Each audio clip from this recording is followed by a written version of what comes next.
Shalom, hano kuri senga ubuhoke. Ntabwo dukunze kuza gucishaho ijambo ry'Imana kuko byabaye ngombwa ko iyi cano tuyijyana gahoro kuko hari utubazo yagize. Nuko tuba tuje kugira ngo bamwe muri mwe mukiza kuri senga ubuhoke tunabarangire ko dusigaye dukora cyane ku isengesho ribohora. Channel nshya yitwa isengesho ribohora official. Aho niho ducishamo ijambo ry'Imana, niho ducishaho isengesho. Iyo twatinze tunyuzamo iminsi 2 tukacishaho ijambo ry'Imana. Karibu rero wabaga kuri senga ubuhoke, ngwino ku isengesho ribohora official, ukande subscribe, tujye tubana mu buzima bwa buri munsi mu ijambo ry'Imana. So nje kuvugana nawe ibintu 8 Imana ishaka ko biba mu buzima bwawe, bikakubera urufunguzo rukwinjiza mu bwami budahanguka, mu bwami butanyeganyega. Kandi ibyo bintu 8 iyo biri mu buzima bwawe mu mwuka, ubucanya ku maso, uba ufite amaso areba inguni zombi, ubu uri umuco, ntabwo wowe uri impumyi. Ikindi ijambo ritwereka ko ibyo bintu 8 iyo biri muri wowe ntabwo ubingumba mu mwuka, ntubigikuri mu mwuka. Ikindi bikatwereka yuko ibi bintu 8 ngiye kuvuga iyo biri mu buzima bwawe mu buryo bw'umwuka, uba wicaye mu bwami bw'Imana 100%.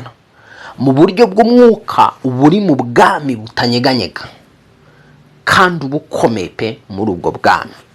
Mu yandi magambo, iyo utabifite ibyo bintu 8, uba utaracengezwa cyangwa se utaricazwa neza mu bwami bw'umwuka, ari bwo bwami bwa Yesu Kristo.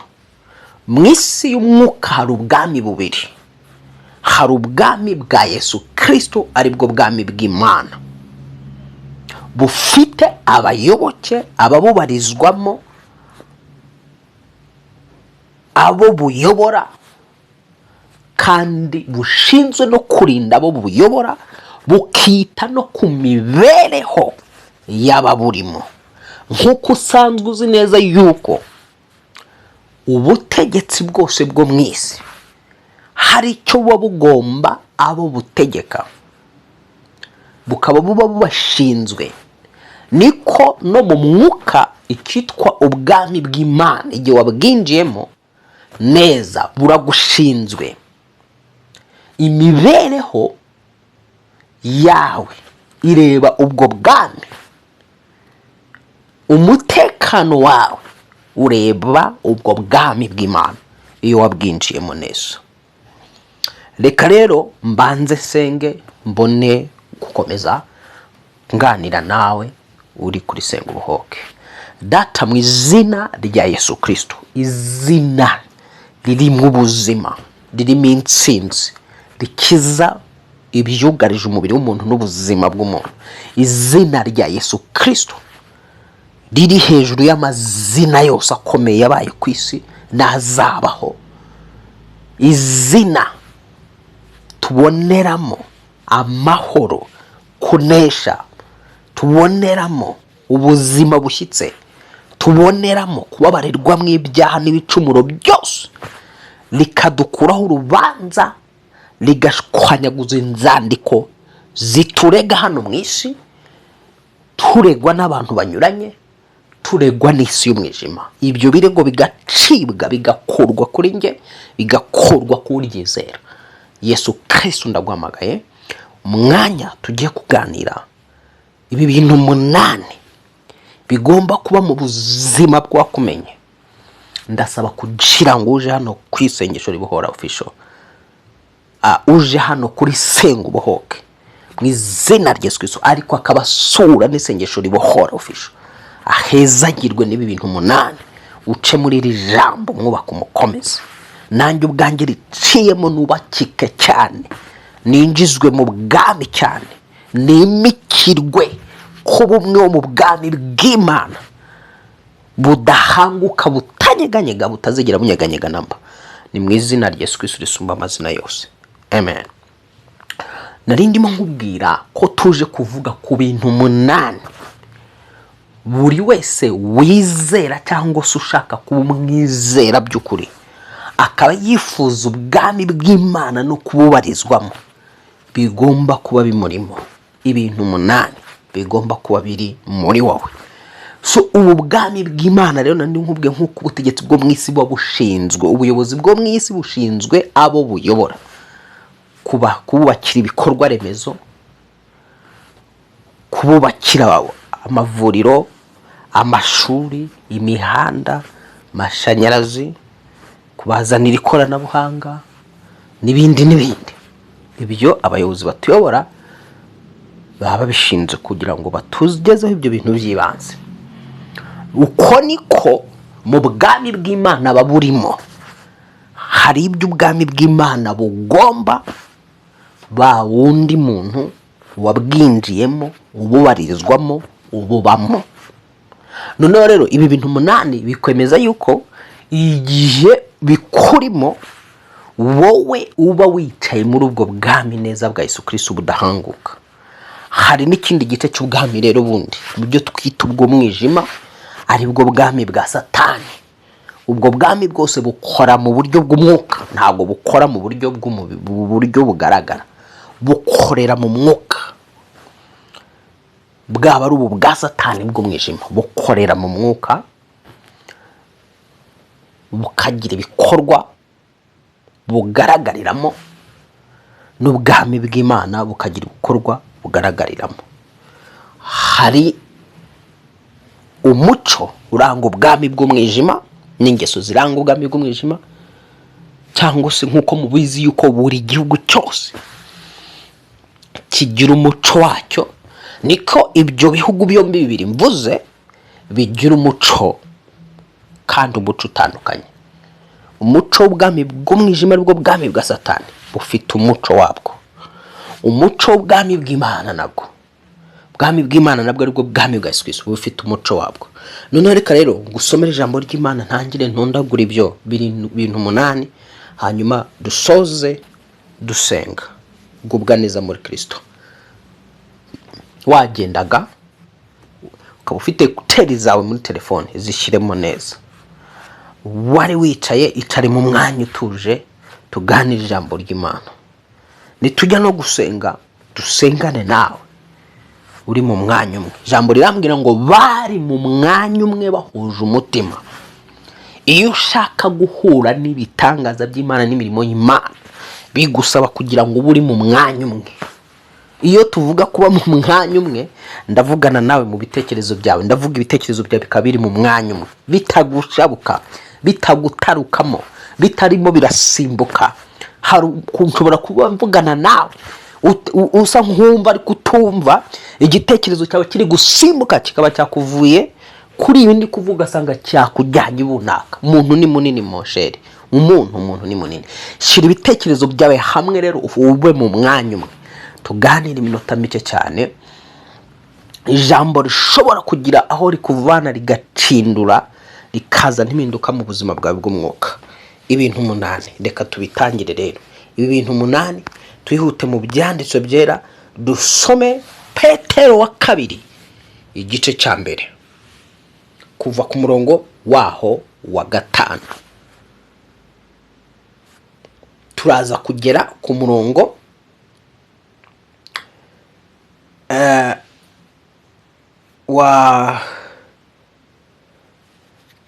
turagarukiriza ku murongo wa 10, turahera ku wa 5 tugeze ku murongo wa 10. Twatangiye ngo ibyo aba ari byo bituma mugira umwete wose, kwizera mukongereho ingeso nziza, ingeso nziza muzongereho kumenya, kumenya mukongereho kwirinda, kwirinda mukongereho kwihangana, kwihangana mukongereho kubaha Imana, kubaha Imana mukongereho gukunda bene data, gukunda bene data mukongereho urukundo, umurongo w'umunani ngo ibyo nibiba muri mwe bikabagwiriramo bizatuma mutaba abanyabute cyangwa ingumba ku byo kumenya neza umwami wacu Yesu Kristo. Ngo kandi rero utagira ibyo aba ari impumyi ireba ibiri hafi gusa, ikibagirwa ko yejejweho ibyaha bya kera. Nicyo gituma bene data mukwiriye kurushaho kugira umwete wo gukomeza guhamagarwa no gutoranywa kwanyu, kuko nimukora ibyo ntabwo muzasitara na hato, ngo ahubwo bizabaha kwinjira mu bwami butazahanguka bwa Yesu Kristo ariwe mwami n'umukiza. Urumva dushoreje mu murongo uvuga ngo ibyo bizabaha kwinjira mu bwami butazahanguka bwa Yesu Kristo ariwe mwami n'umukiza. Hano dushoje tubona ko hari ubwami budashobora gusenyuka, dushoje tubona ko hari ubwami budashobora guhanguka ngo bukubitwe hasi. Hari ubwami mu isi bwagiye bubaho burakomera, igihe kiragera burarangira buvaho, busimburwa n'ubundi nabwo buraza burakomera buvaho, ariko tubonye ubwami butazahanguka aribwo bwa Yesu Kristo. Ubwirwa yuko ngo ibyo nubigira bizagufasha kwinjira muri ubwo bwami. So ni ibihe rero? Ijambo ritangira ritubwira ngo icyambere kugira umwete wo kwizera. Kwizera ntabwo umukristo agarukira ku kwizera gusa. Kwizera wizera mu Imana, kwizera wizera mu ijambo ryayo, kwizera wizeramo iby'umwuka wera avuga ku buzima bwawe ntabwo bihagije. Iyo ni ikintu cya mbere, ariko ntigihagije gusa. Ukwizera ntiguhagije gusa. Intambwe, ikintu cya mbere urasabwa kugira kwizera, ariko kwa kwizera ntabwo guhagije. Urasabwa ngo kukongeraho ingeso nziza. Ingeso nziza, za ngeso nziza ubwo ni ikintu cya kabiri. Izo ngeso nziza nabwo ntabwo zihagije. Ibyo bibiri ntibihagije gusa. Ngo urasabwa kugira ingeso nziza ukazongeraho no kumenya, kuko Imana izi agaciro ko kumenya. Ntabwo Imana ishaka kuba umuntu w'injiji. Ntabwo Imana ishaka kubaho mu bintu ugendera mu kigare ukaba mu byo utazi, ukavuga ibyo utazi, ugahamya ibyo utazi. Imana ishaka kumenya. Kwizera kwawe kongereho ingeso nziza. Ingeso nziza Imana irashaka kuzongeraho kumenya, ukaba ufite ubumenyi buhagije mu by'ubumana, mu by'umwuka. Noneho rero ntabwo kumenya guhagije gusa. Ibyo bintu uko ari bitatu ngo wumve ko birangiye. Urasabwa gutera intambwe ya kane, ukongeraho iki cya kane cyitwa kwihangana. Imana niyo ya mbere yihangana, ikihanganira ibyaha byabo mu isi, ibyanjye n'ibyawe ikatwihanganira. Ikwihanganira mu makosa yawe no mu mafuti yawe, ikihangana mu makosa yanjye no mu mafuti yanjye. Mfite indirimbo nasohoye ivuga ngo inyihanganira mu mafuti yanjye, kuko buri munsi nibabaza uko bukeye. Ni Imana itwihanganira mu nzego zose, nawe ikabigusaba kugira ngo wihangane. Ariko jya utekereza kwihangana kw'Imana ukurebe. Wowe mvugana nawe, umuntu yakubabaza rimwe, akakubaza gatatu, akakubaza kane, umwaka wose ugashira kubabaza, imyaka 5, imyaka 10 ukimwihanganira. Kuko Imana yo ibikwihanganira rero. Bwira ucumuye ibyaha bingahe, ariko irakwihanganira. Umaze imyaka ingana iki ku isi? Mu myaka umaze ku isi, ese hari icyumweru cyaciyemo udacumuye? Ariko ibaze, iyo Mana irakwihanganira. None irimo iragusaba ngo nawe rero ongera kwihangana mu kumenya kwawe. None muri bwa ubumenyi Imana igusaba kugira ngo ugire, ntabwo burangira no kumenya. Iragusaba kugira ngo wongereho kwirinda. Imana irabizi ko hari ibintu ngo ufite ubushobozi muri wowe, bwo kubyirinda, ifite ubushobozi bwo kuba wakwirinda inshuti mbi, abo bantu ugendana nabo nawe ubwawe uba uzi yuko utandukana nabo wacumuye, ibyo gusenga byakuvuyemo, ukagenda ubigana usa nabo. Hari abantu wakwirinda, hari n'ibyo wakwirinda. None rero ikagusaba ngo ibyo wongera mu byo ukora byose, iyo ndangagaciro yo kwirinda uyigire mu buzima bwawe. Nyuma yo kwihangana ukongeraho kwirinda, iragusaba ngo ntibihagije kukwirinda gusa, ongeraho kubaha Imana. Iyo tuvuga kubaha Imana, nyine kuyiha icyubahiro, kuyubahisha, kutavogera icyubahiro cy'Imana, kutayivogera uko wiboneye, kutayisuzugura. Ntabwo Imana inezezwa n'abantu bayisuzugura. Nk'uko muri kamere twebwe abagabo aho tuva tukagera tutanezezwa n'umuntu udusuzugura, Imana nayo ntinezezwa n'umuntu uyisuzugura. Kandi ntekereza ko n'aba mama namwe cyangwa abakobwa, abasore, ntawanezezwa n'umuntu umusuzugura. None rero Imana ibishaka kuyubaha, so kwirinda kwawe kongereho kubaha Imana. Kubaha Imana kwawe ngo kongereho gukunda ntabwo bihagije. Ibyo urasabwa gukunda bene data. Iyo birivuga gukunda bene data, nabo mwizera kimwe, bene so mbere na mbere, bene so nabo mwizera kimwe. Suzuga ngo wongere ukunde iki? Bene so. Gukunda bene so ntibihagije, kongereho urukundo. Noneho nyuma y'urukundo urabwirwa ngo ibyo nibikubamo, ibyo bintu 8 tuvuze nibikubamo bikagwira muri wowe.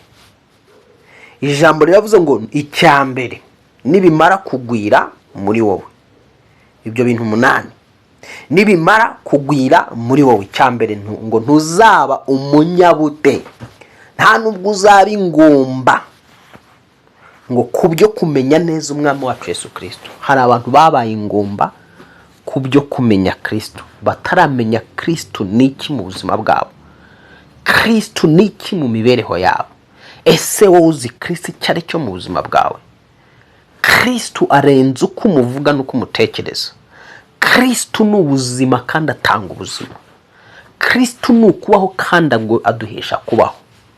Kristo aragutse cyane, sinzi uko namuvuga, ni ubwami ndetse aruta ubwami. Umwinjiramo ugakira. Yaravuze ngo dore ningeremba umuntu yinjiramo wese agakizwa, yasoka akabona urwuri. Kristo umwinjiyemo wese sidurayikira. Ntabwo wakwinjira neza muri Kristo ngo sidi kugumemo.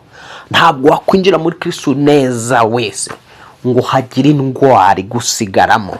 Subiza amaso inyuma urebe abahuye na Kristo bose indwara zabo yarazibakizaga. Noneho sasa ntabwo wahura na Kristo ngo ugume uko wari uri. Egeri wongere utere izindi ntambwe. Ibi bintu 8 ugende witoza kubigwiza muri wowe, nanjye ngende nitoza kugira ngo bigwirire muri njye. Noneho rero ijambo ryavuze ngo utagira ibyo abari impumyi ireba biri hafi. Kumbe umuntu udafite ibintu 8 mu isi y'umwuka, Imana imubona nk'impumyi ireba biri hafi gusa. Kandi wakanejejwe kureba kure yaho ubona. Imana irifuza kugira ijisho rireba kure yaho amaso yawe agarukira. Imana irifuza kugira ijisho rireba kure yaho umutima wawe ugarukira mu kwakira no mu gutekereza. Imana irashaka kureba kure cyane. Kureba kure kwawe rero gushingiye kuri izi ndangagaciro 8 zizagwirira muri wowe. Ibi bintu 8 bikagwira muri wowe. None rero sasa dukomeje, urabwirwa ngo nicyo gituma ukwiriye kurushaho kugira umwete wo gukomeza guhamagarwa no gutoranywa kwawe. Kumbe warahamagawe kabiri uranatoranywa, ariko watoranyirijwe kuba iki? Watoranyirijwe kuba mu bwami. Ariko ijambo ryakubwiye ngo nukora ibyo ntuzasitara na hato. Imana iraguhamiriza ngo biriya bintu 8 nuramuka ubikoze ntabwo uzigera ngo usitara na hato. Ibyo bintu 8, cyambere nugira kwizera, ukakongeraho ingeso nziza, ukaba ufite kumenya, ubwo ni 3, ukaba ufite kwirinda, ibyo ni 4, ukaba ufite kubaha Imana, ibyo ni 5, ukaba ufite gukunda bene data, ni 6, ukaba ufite urukundo, ni 7. Ijambo riravuze ngo ibyo bizaba bikakugwiriramo. Ukaba ufite no kwihangana, ni 8. Ubwo ukaba ufite umva inongere mbisubiremo. Icyambere usabwa no kugira kwizera, cyo ni icyambere. 2, kumenya, ukaba ufite ubumenyi buhagije mu byo urimo, ufite ubumenyi buhagije mu byo uvuga, ufite ubumenyi buhagije mu byo ucamo no mu byo nyuramo. Urasenga, ugasenga Imana ikavugana nawe, ikadiringa nawe. Ukeneye ubumenyi buhagije ku byo ucamo n'ibyo nyuramo n'impamvu yabyo. Ukaba ufite uko kumenya, kwa kumenya aribwo bumenyi nyine mvuze. Kwa kumenya kwawe ukakongeraho kwirinda, ibyo ni 3. Kwirinda kwawe ukakongeraho kwihangana, ibyo ni 4. Kwihangana kwawe ukakongeraho kubaha Imana, ibyo ni 5. Kubaha Imana kwawe ukakongeraho gukunda bene data, ibyo ni 6. Gukunda bene data ukakongeraho urukundo. Ariko icyambere twabanje kuvuga ni ukugira umwete, kuko ijambo ryavuze ngo iba ari byo bituma mugira umwete. Icyambere ubanza ugira umwete wose, kugira umwete wose, kuba umunyamwete wose mu buzima bwawe bwose, ukaba umunyamwete, kugira umwete. Hanyuma kwa kugira umwete ukakongeraho kwizera, ni ibintu 8 rero. So ibyo bintu 8 rero ngo nibigwira muri wowe ntuzasitara na hato, kandi ntuzaba ingumba mu byo kumenya Imana. Noneho rero sasa wakomeza ugasoma hepfo icyo bikubwira, ukakomeza ubwirwa ngo ntuzaba impumyi, ariko utabifite waba ameze ngo nk'impumyi ireba ibiri hafi cyane, yibagirwa ko yejejweho ibyaha byayo. Ngo nicyo gituma rero mukwiye kurushaho kugira umwete. Rya jambo ry'umwete rongera iragarutse, kugira umwete wo gukomeza guhamagarwa kwawe no gutoranywa kwanjye, ngo kuko nimukora ibyo ntimuzasitara na hato. 11 ariho dusoreza ngo ahubwo bizabaha rwose kwinjira mu bwami butazahanguka. Wumvise ko ibyo bintu 8 mvuze bizagwesha kwinjira mu bwami butazahanguka. Kandi iyo winjiye mu bwami bw'Imana buhita bugufataho inshingano. Nuvuga ngo igihe cyose uzinjira mu bwami bw'Imana ukabwicaramo neza, nibyo Yesu yavuze ngo mubanze mushake ubwami no gukiranuka, ibindi byose bizaza inyongera. Ni winjira muri ubu bwami, ibi bintu 8 bikubwiye yuko ngo bizagufasha kwinjira mu bwami. Ni winjira mu bwami rero, ubwami buzagufataho inshingano zo kukuvura no kukuvuza, buzagufataho inshingano zo kukwitaho, kukugaburira, kukwambika, kukurinda, buri kimwe cyose, buri mibereho yose y'ubuzima bwawe uzasanga ishinganye mu bwami, izaba ishinganye muri Kristo. Shuti mukundwa muri Kristo Yesu, washaka yagarukira ngaho. Wumvise ko ibi bintu 8 ngo ahubwo bizabaha rwose kwinjira mu bwami butazahanguka bwa Yesu Kristo, ari we mwami n'umukiza. Ni umwami muri ubu bwami, ni n'umukiza. Akora ibintu 2 akabikorera icyarimwe, kuba umwami ubuzima bwawe, kugukiza.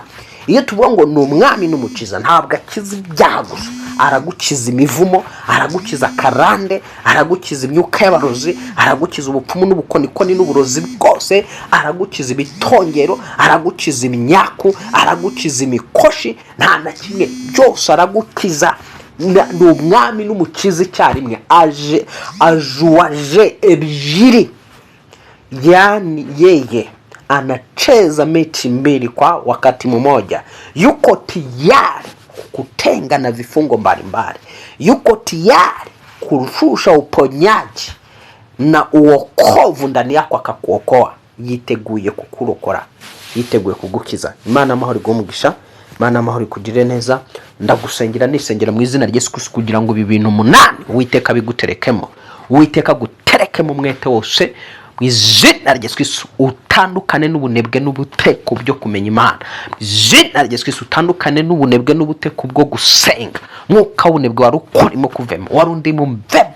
Ambara imbaraga zo gusenga, ambara imbaraga zo kwizera katika jina Uwiteka. Reka Mwami buri muntu wese wumvagira ijambo umwubakemo kwizera, umwubakemo Mwami katika Yesu kwihangana umwubakemo no kwirinda umwubakemo kumenya Imana umwubakemo no kubaha Imana Mwami Data twese byubake muri ibyo, byubake muri uyu muntu mwubakemo mu izina rya Yesu Kristo Umwana w'Imana nzima kwihangana, mwubakemo mu izina rya Yesu Kristo Umwana w'Imana nzima gukunda bene Data, mwubakemo urukundo katika jina. Ibi bintu 8 tuvuze Mwami kugira ngo tutaba ingumba, kugira ngo tutaba impumye zirebe biri hafi gusa, bitwubakemo ubyubake muri buri wese wumvaga iri jambo ry'Imana mu izina rya Yesu. Wumvaga ijambo ry'Imana no kuri se kubahoke umwubakemo iri jambo rimugumemo, ibintu 8 bimubemo bimufashe kwicara mu bwami bwawe no gutora mu